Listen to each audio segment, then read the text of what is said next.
భారత రాష్ట్ర సమితి అధినేత మాజీ ముఖ్యమంత్రి కేసీఆర్ త్వరలో అమెరికా పర్యటనకు వెళ్లనున్నట్లు కూడా తెలుస్తుంది. దీనికి సంబంధించి ఇప్పటికే ఆ పార్టీ వర్గాల్లో జోరుగా చర్చ సాగుతుంది. ఇక కేసీఆర్ ముఖ్యమంత్రిగా 10 ఏళ్ళు ఉన్నప్పటికీ కూడా ఇప్పటివరకు ఒక్కసారి కూడా ఆయన అమెరికా గడ్డపైన అడుగుపెట్టిన దాఖలాలు లేవు. అలాగే సీఎం గానే కాదు, అంతకుముందు ఉద్యమ నేతగా ఉన్నప్పటికీ కూడా ఆయన ఒక్కసారి కూడా యూఎస్‌కి వెళ్ళిన దాఖలాలు లేవు. సో తాజాగా ఇప్పుడు ఆయన యూఎస్ వెళ్ళనుండడం వస్తున్న వార్తలైతే ప్రాధాన్యం సంతరించుకుంది. ఎందుకంటే అటు ముఖ్యమంత్రిగా ఉన్నప్పటికీ గానీ, లేదంటే అంతకుముందు ఉద్యమ నేతగా ఉన్నప్పటికీ గానీ, ఈ కేసీఆర్ ఇప్పటివరకు ఒక్కసారి కూడా అమెరికాలో అడుగు పెట్టకపోవడంతో ఇప్పుడు తాజాగా ఒక ప్రాధాన్యత అయితే సంతరించుకుందని చెప్పుకోవచ్చు. ఇక అమెరికాలో ఆయన తన మనవడు కేటీఆర్ కుమారుడు హిమాంశు దగ్గర 2 నెలల పాటు అక్కడే ఉండనున్నట్లు కూడా మనకు తెలుస్తోంది. 2 నెలల పాటు తన మనవడి దగ్గర ఉండి ఆయన సేద తీరుతారు. మళ్ళీ రాజకీయంగా యాక్టివ్ అవుతారు అంటూ కూడా పార్టీ శ్రేణులైతే చెప్తున్న పరిస్థితి అయితే ఉంది. ఇక మనం చూస్తున్నాము గత కొంతకాలంగా తెలంగాణలో కొత్త ప్రభుత్వం ఏర్పడి సంవత్సరం గడుస్తుంది.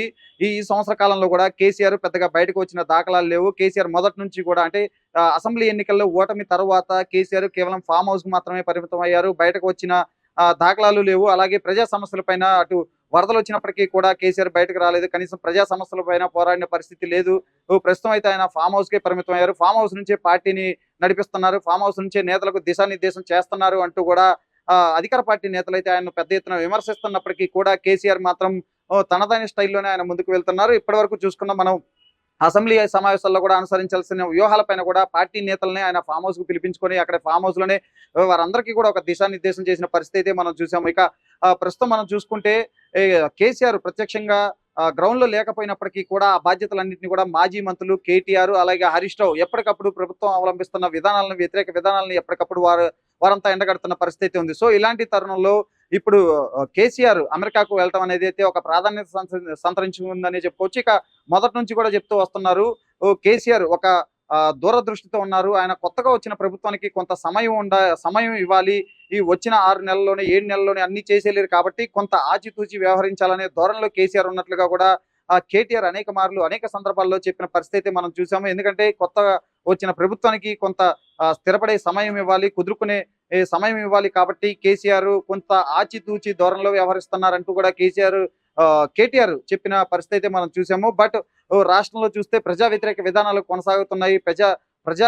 ప్రజాపాలన అంటూ కూడా ప్రజా వ్యతిరేక పాలన నడుస్తుందంటూ కూడా అటు కేటీఆర్, హరీష్ రావు ఇక ఎప్పటికప్పుడు వాళ్ళు ప్రజల్లో ఉంటూ ప్రజల్లో ప్రభుత్వాన్ని ఎండగడుతూ వస్తున్న పరిస్థితి మనం చూస్తున్నాము. ఇక కేసీఆర్ అయితే అమెరికా పర్యటన అయితే ఒక ప్రాధాన్యత సంతరించుకుంది.